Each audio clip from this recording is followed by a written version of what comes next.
ایک دوست ہے اور اس کا بھائی ہے کہ وہ سوال انہوں نے کیا کہ ان کی کوئی رشتے کی بندش ہوئی ہے.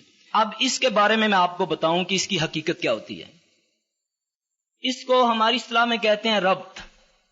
یہ عموماً ایسا ہوتا ہے کہ بعض میری بہن بیٹیوں پر یا ان کے بھائیوں پر جو مرد ہوتے ہیں ان پر یہ گندی چیزیں مسلط ہوتی ہیں. وہ نہیں چاہتی کہ ان کا کہیں رشتہ ہو. اب وہ ایسا ہوتا ہے کہ جب بھی کبھی ان کا کوئی آتا ہے رشتہ لینے کے لیے تو وہ ضد میں آ جاتی ہے یا وہ ان کو رات کو وہ جو چیز ہوتی ہے خواب میں ان کے پاس چلی جاتی ہے اور ان کو عجیب ان کے اندر وسوسات پیدا کرتی ہے کہ نہیں یہ لڑکی اچھی نہیں ہے, میں نے دیکھا ہے یہ اس طرح وہ دوبارہ نہیں آتا. اس کے لیے بہترین اور بڑا آسان طریقہ ان چیزوں سے بچنے کے لیے ایک تو صبح شام کے اذکار ہیں, یہ تو بہت ضروری ہیں.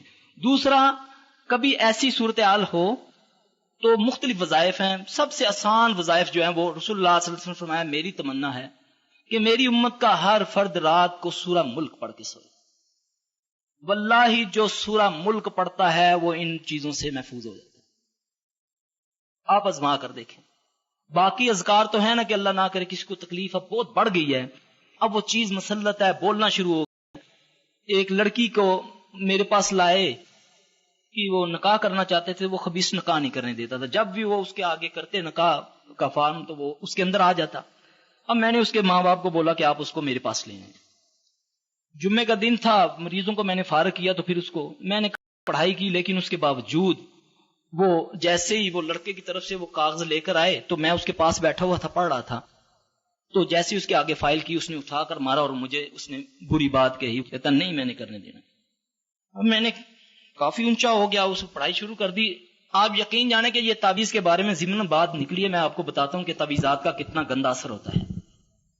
میں کافی پڑھتا جا رہا ہوں لیکن وہ مرتا ہے خبیث, لیکن بات نہیں مان رہا میری.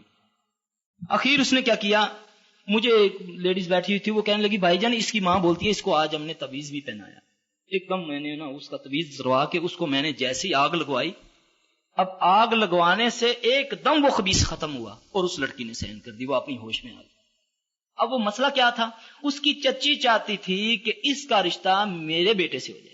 اب اس کی چچی اس کو لے کر اس کی ماں کو بولتی صبح ہی کہ آج نکاح ہے, تو ایسا ہے کہ یہ نہ ہو کہ یہ پہلے سے بیمار ہے تو پیر صاحب کے پاس چلتے ہیں, تو یہ نہ ہو کہ برادری میں ہماری لوگ تو نہیں سمجھتے یہ بیمار ہے بیچاری, لوگ تو کہیں گے کہ نعوذ باللہ یہ تو کسی اور کو چاہتی ہے اس لیے یہ انکار کرتی ہے. اسی دن اس نے تعویذ پہنایا, اسی دن جب اس کو اتروایا, پھر اللہ کے فضل سے وہ بچی آج تک اللہ کا شکر ہے کہ اس کا نکاح. اور صرف ان چیزوں سے تب بچا جا سکتا ہے کہ ہم صبح شام کے اذکار اور جو آپ کی مسنون بتائی ہوئی صورتیں ہیں وہ ہم پڑھیں, تو اس سے انشاءاللہ ان کاموں میں نجات ہو جاتی ہے. اور خاص کر میں آپ کو بتا دوں ان بہنوں کو جو اپنے مخصوص ایام میں بہت احتیاط کیا کریں. اذکار جو دعائیں ہیں خاص کر وہ پڑھا کریں. یہ اپنے بال ڈھانپ کر ٹوائلٹ میں جانا یہ بہت ضروری ہے. یہ ناخونوں کا بڑھانا, میں آپ کو ایک بات بتاؤں, ایک خبیث کو میں نے پکڑا تو وہ کہنے لگا سلفی تو نے بھی اللہ کو جان دینی ہے, تو بھی اللہ کی مخلوق ہے, میں بھی اللہ کی مخلوق ہوں, مجھے یہ بتا کہ تو میرے پر کیوں ظلم کر رہا ہے. میں نے بولا تو خبیث اس بہن بیٹی کو کیوں پکڑا ہوا ہے. کہتا ہے یقین جان کہ اس کے ناخونوں نے مجھے کھینچا ہے, میں نہیں جانا چاہتا تھا اس کے اندر. ناخون دیکھ اس کے, اتنے اس کے ناخون تھے. کہتا ہے میں تو اپنے کام جا رہا تھا, اس کے ناخونوں سے میں اندر چلا گیا, مجھے نہیں پتا میں کیسے چلا گیا. اور یہ عورت کے کھلے ہوئے بال اور بڑے ہوئے ناخون اس کے لیے موت ہیں, یہ بات یاد رکھیں.